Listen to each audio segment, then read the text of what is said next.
Hey Nessie, thanks for getting these back in. There's your light meter, okay, and then here are your contact sheets. So the goal of this assignment was for you to use your in-camera white balance settings to produce a feeling with white balance that is nostalgic.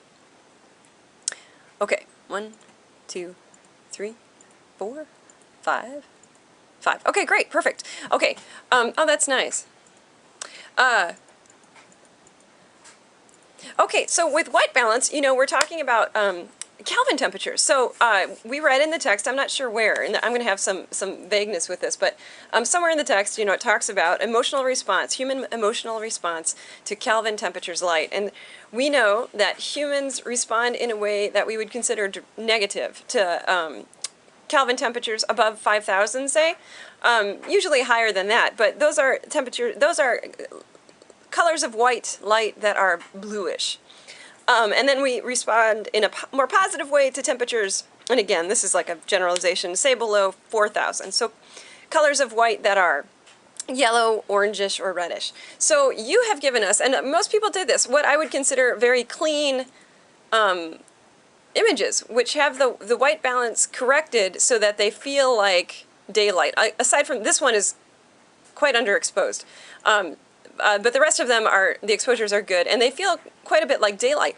And so my take on this assignment, and you're probably the last one I'm giving feedback to, so I'm just going to go out and give the answer. My take on this assignment would be to correct your white balance so that you're using a Kelvin temperature below 4,000. So it's yellowish or orangish, not to the point where it feels like, you shot in tungsten light and you didn't correct for it, but a little bit on the what we would call artistically warm side. Kelvin, that would be cool. So that's my answer. That being said, I think that these are good shots. The last four, I'm really interested in the play between these two. I think that could be a really interesting concept to play with later on. I love the close-up here, and the reflections are adding nice compositional elements to this. I'm a big chess fan, so I always like a chessboard. I would say right here, that's a boo-boo.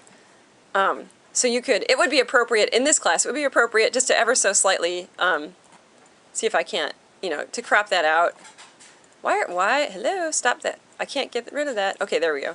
So we would want to crop that out a little bit, somehow or another. I'm not sure what you'd want to do for that, but we don't want a lot of cropping. I'd rather in this class, of course, that everybody do their work in camera, so you don't require post-processing. Post-processing is great, but it's so educationally important to learn to get the right exposure, the right white balance, and the right composition in camera. It saves you so much time later on. Okay, so yeah, I would say your last four are great. I think this one underexposed, and then this negative space up here, is pretty awkward, because it's got a white cloth here fill, and then it's an unnamed, uncontext space. But the rest of my I think are pretty strong, minus this little compositional boo-boo. Okay, and so next week, I really want everybody to focus on. I don't have my notes in front of me. Oh, here they are. It wasn't required for this week, so don't panic. Doing write-ups for every imaging assignment, and there will be instructions detailed in the assignment pages, so you don't have to worry about what you'll write about, I'll tell you. Equipment shots for every assignment, which means a shot of how you're using your meter in the set and how you have your lights set up. It's very educational for all of us. No post-processing in this class other than just a little bit of cropping or making sure your image reads upright. That's it. We don't really want you to do anything else in this class. We want you to get it with the camera the first time. Make sure you listen to all the feedback that I offer your peers. Each video is about, 5 minutes in length, so plan your time accordingly.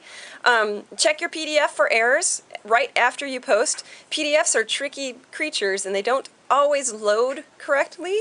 And if I, call you out and I say, oh, your PDF is missing this or this or this, and you know that it's not, just tell me, because that means it didn't download correctly onto my desktop. And I'll have the file origination date, so I'll know that you did it on time, even if it didn't download correctly for me or upload correctly for you. So don't panic, just repost it, and I'll check the origination date. For every week, I post office hours in the weekly overview.